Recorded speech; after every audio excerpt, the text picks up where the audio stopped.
Hey guys, my name is JessiMew, and welcome back to our Cattails and Niche project. In the last episode, we took our forest colony into the world of Niche, just to see if they could actually survive there.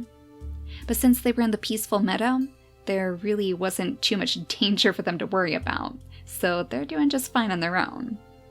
The mountain domain though, this is the next one that I want to create, because I think they're going to have a much bigger challenge to face.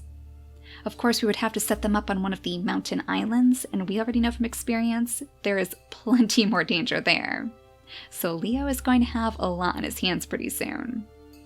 We might as well start with him since he is the leader. And I've got to be honest, I don't know too much about the mountain domain.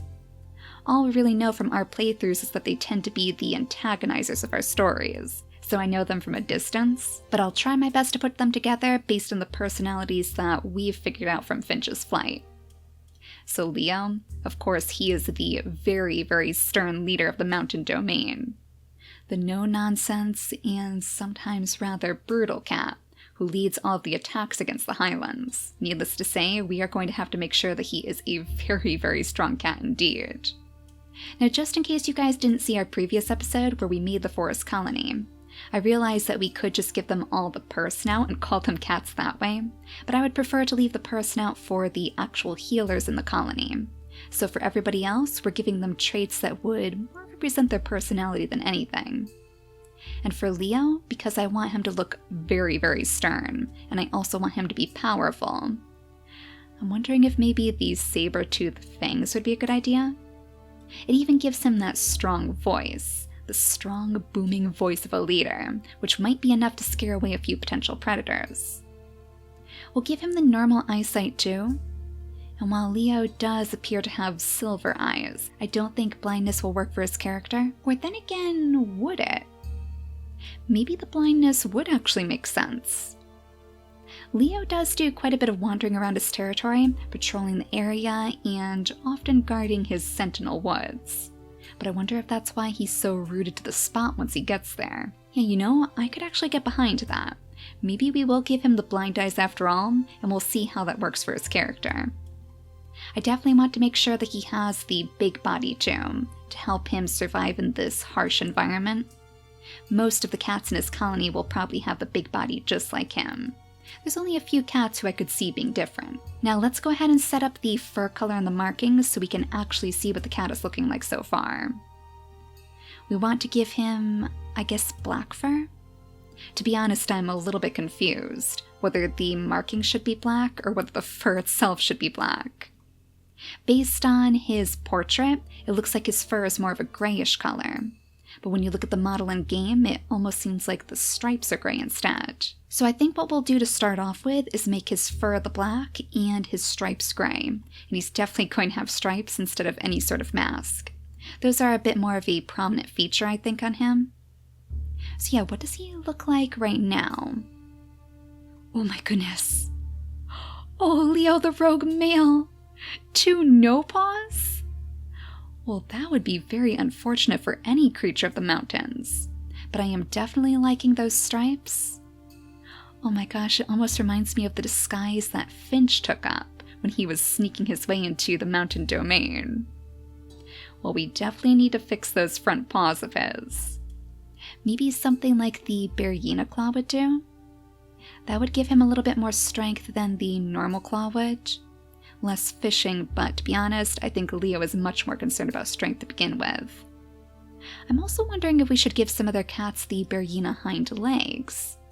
Strong, sturdy claws to help them climb up the cliffs. Then they won't have to worry about slipping on any rocks. And we'll go ahead and give him the runner's leg for a second slot. That way he'll have at least a little bit of movement on him. Otherwise it's going to be very, very difficult for poor Leo to get around. Ooh, I do love that stinky tail on him. I'm not sure that it really fits his character, I'm afraid. I would more go for the normal medium tail, but the big stinky tail looked awfully pretty. Oh my gosh, and those savannah horns. Oh, that looks so cool on the saber snout. I almost wish we could keep it, but unfortunately, Leo does not have any sort of horns in the game. There aren't many cats with that mystical, magical trait. Just nil, I think, in the Mystic Colony. Now we should probably just give him the normal ears. His ears do look pretty small. And then it's just down to refining these stripes into something that fits his character well. So which stripe shape would work the best? We have A, which looks like little arrows. B kind of looks like bird wings. I remember that was a pretty fun thing for us to use in Adam's Quest because it reminded me of the bluebirds. C is more like waves, at least from the back. It's a bit more delicate up on the front, but that might just be because of the pattern density. And last but not least, we have pattern shape D, which seems to be a pretty generic tiger stripe. You know, I'm kind of tempted to go with this one. Those bands on his back remind me of the in-game model a bit more, so I think this is the one that we're going to choose. So there we go, there's our very first cat complete. I decided to give him blue eyes in his active traits and violet in his inactives just for fun. But yeah, I think I do like the idea of Leo being blind in this game too. It kind of makes sense in a strange sort of way. I can't imagine that he's blind in Cattails, but for our story, I think it's a pretty fun change. So the next cat on the list is Arthur. And while he's not an official guard of the mountain domain, he is very clearly a valiant sort of knight. So we'll have to make sure that he's just as strong, though I don't think I'm going to give him the saber snout. Arthur is far, far friendlier than Leo, so that stern gaze just wouldn't make sense. In fact, I think we're just going to go with the tried and true short snout. Most of the cats in the forest colony ended up having this too, but in lieu of the purse snout, it ended up being one of the most fitting. So we'll go ahead and give Arthur the big body as well. That way he should be able to withstand the cold too. But as far as the paws go, maybe for him we'll just go with the claw.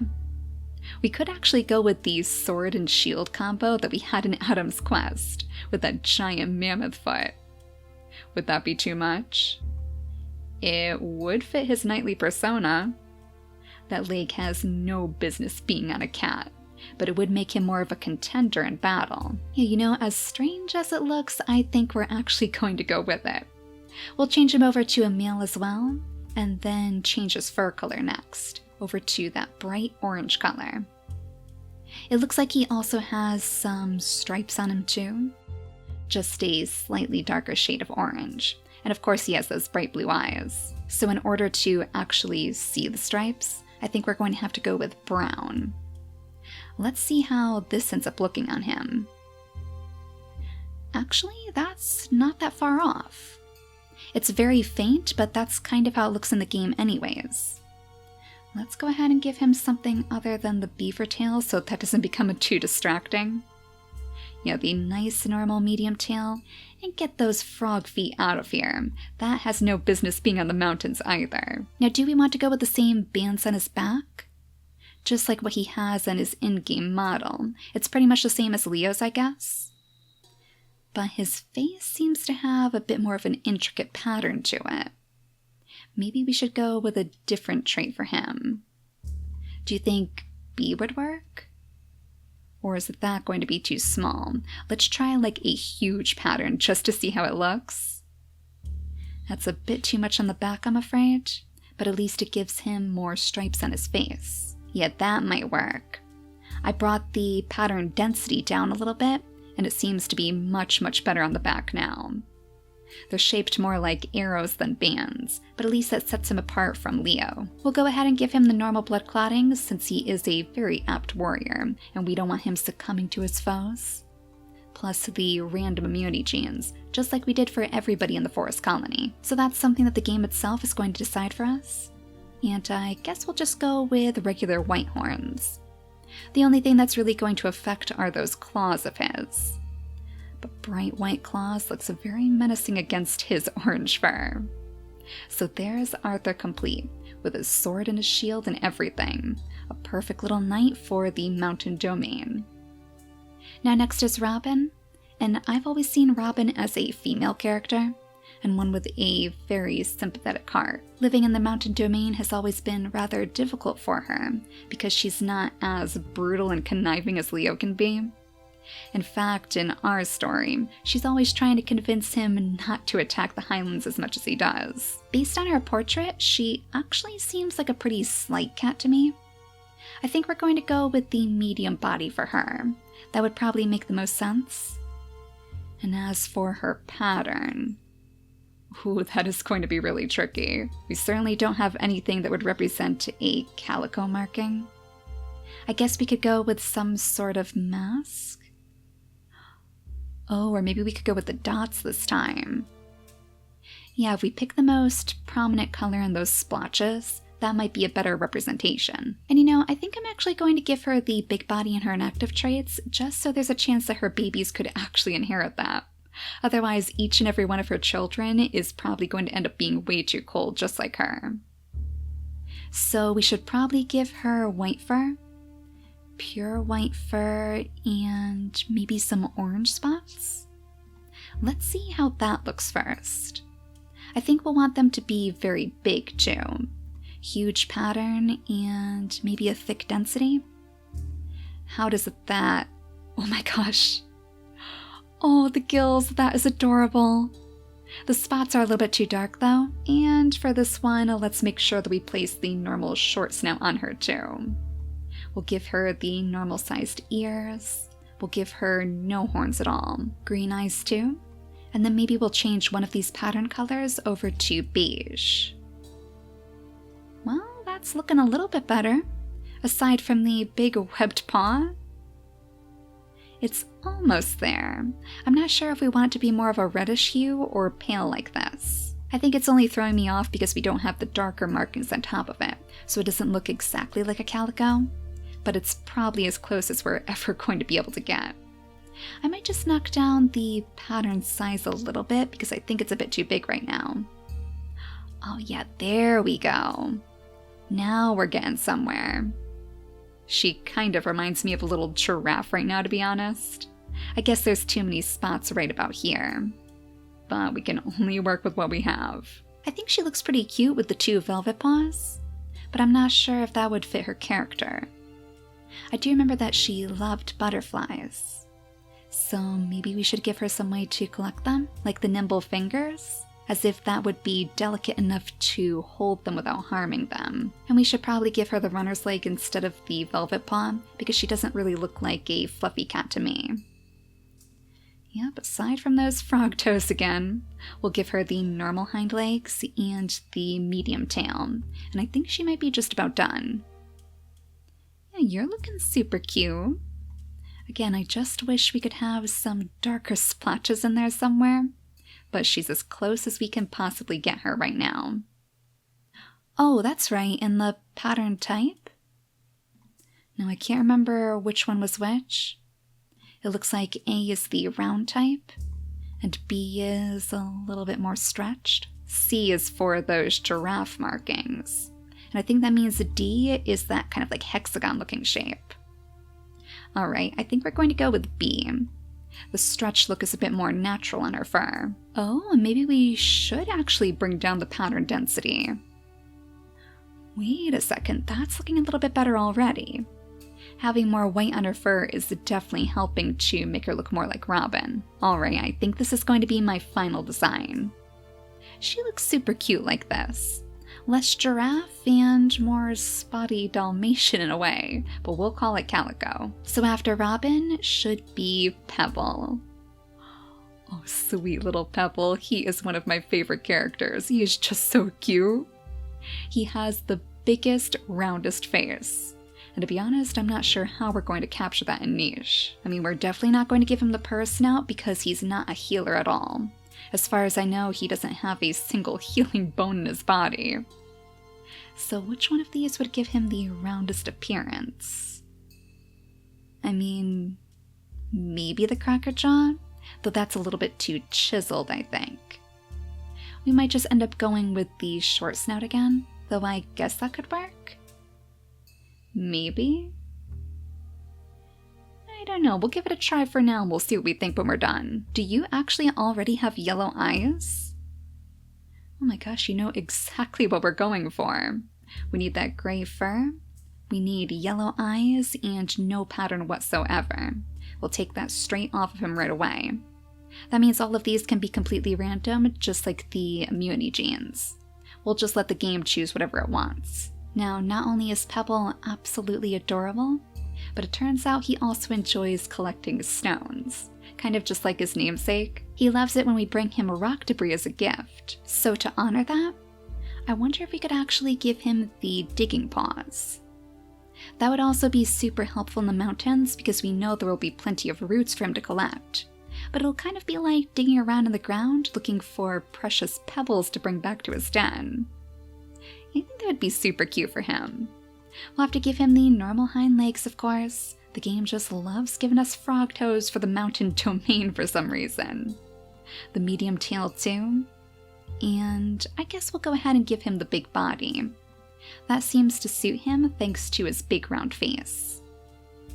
So is this Pebble? I think it might just be. Maybe we'll give him a different color horn. Since literally everything else on him is gray, it blends in a little bit too well with his paws there. Yeah, maybe that would be better, just to give it some sort of contrast. I guess it can represent his little black button nose too, since we can't change that on the cracker jaw. For the sake of science, I will also give him the short snout, just to see how that looks. Yeah, it's a very, very tiny head. I guess it could work. So let me know which one you guys prefer, either the cracker jaw or the short snout for Pebble, and we can change it if need be when we bring them into the game. So who's after Pebble? Oh, little Luna, another one of my favorites. She is the medicine cat of the colony, the healer, so she's the one who is finally going to receive that purr snout. She is super, super fluffy too, so you know that she's got to have that big body, and we might as well give her the stinky tail for a little bit of extra fluff on the side. The markings are going to be super difficult though. She has kind of like a Siamese point to her, and I'm not sure that any of our masks are going to do the job. I always get confused by this though. Do we want to give her white fur or white markings? Well, maybe white fur will be fine. But this is definitely not the pattern type that we're looking for. Yeah, I'm not sure how close we're going to be able to get this one. This one might be the hardest one for us to recreate, because as far as I know, we don't have access to any sort of point markings in the game. Why don't we go ahead and keep randomizing the pattern until we get something that looks a little bit closer? Well, that's not terrible. If we reverse the colors, I changed it over to pattern shape C, which seems to be where we get our bandit masks from. It's more of the raccoon pattern. But yeah, since we have that tiny little splotch on our muzzle, this one might be as close as we can get. So that's a thick density with a big pattern? Well, not quite. Yeah, it's definitely still a little bit off. The mountain domain has some pretty complicated patterns compared to the forest. Oh no! And bringing the pattern size down only gives her eyebrows. Yeah, I don't think that's going to work. Alright, so we'll have to leave that as huge, that way the eyebrows go away. Yeah, I guess that's as close as we're going to get it for now, but again, let me know if you guys have a better solution to this.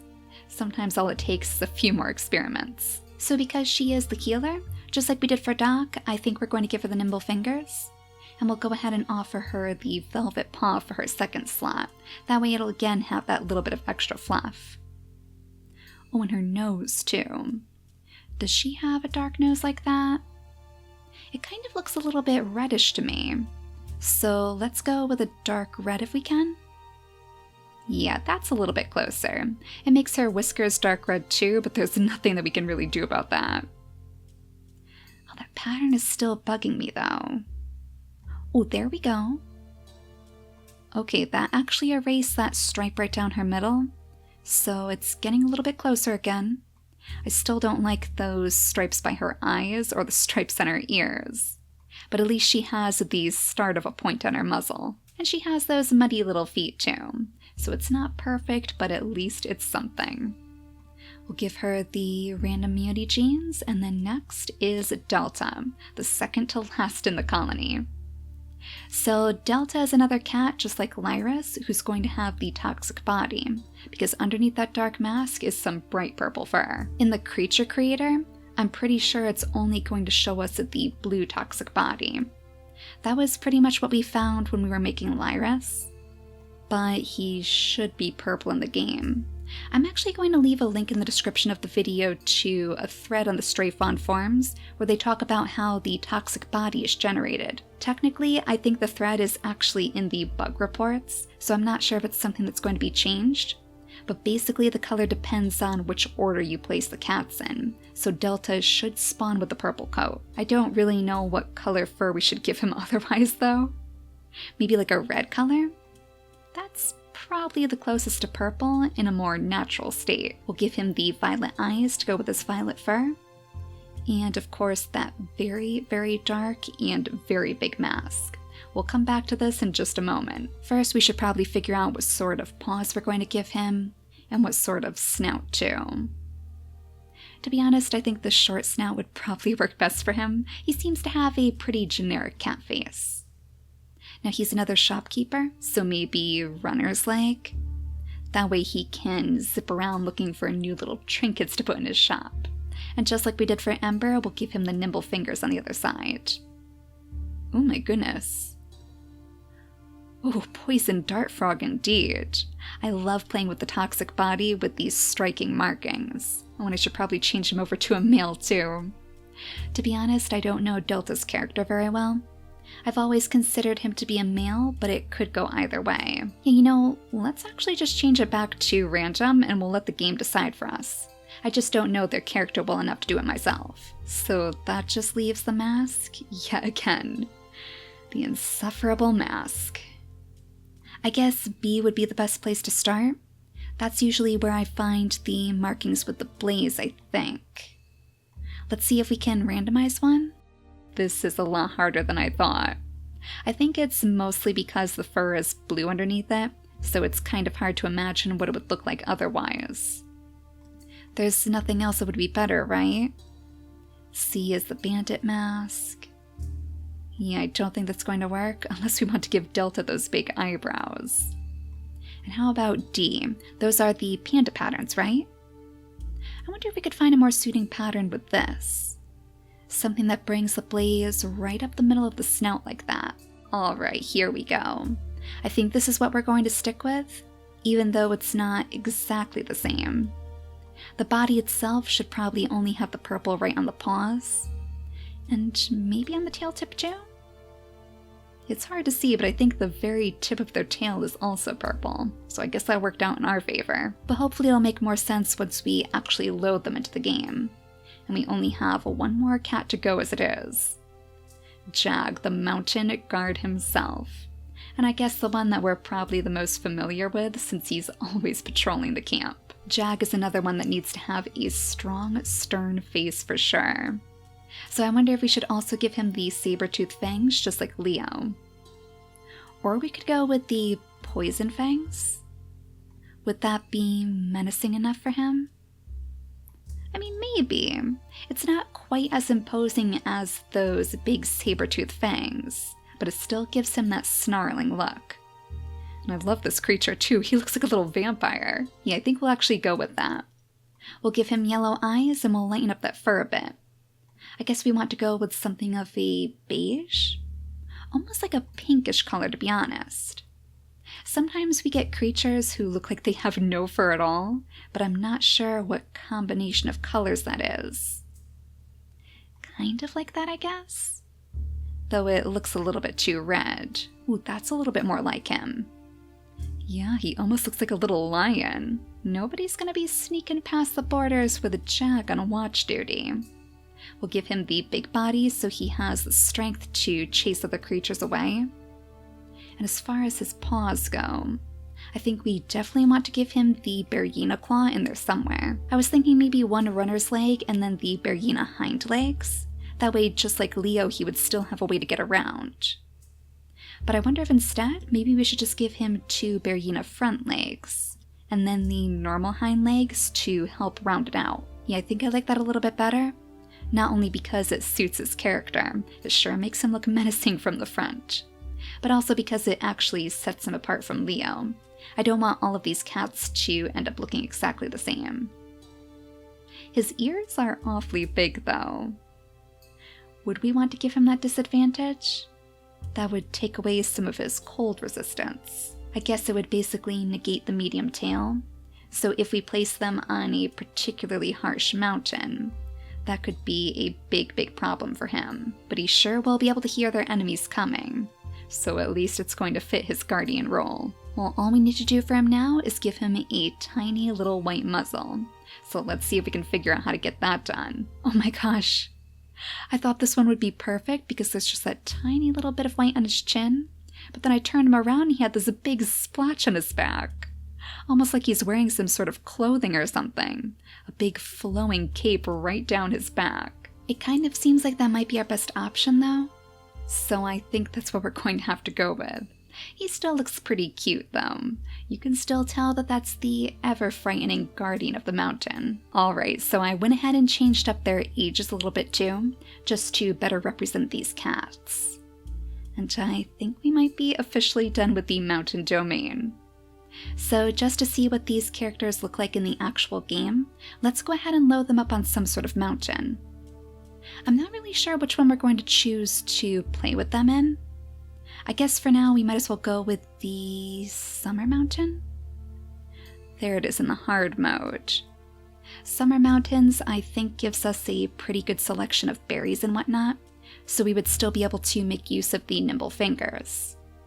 The mountains in Cattails also tend to have plenty of berries to pick, so we already know that that's going to be one of their main sources of food. But let me know if you guys think that a different mountain would be better, and we can alter it for our playthrough in the next episode. And here they are, our little mountain domain.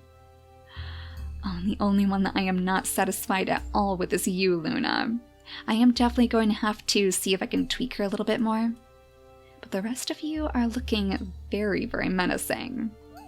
Arthur with his mammoth foot, Leo with those eerie eyes of his.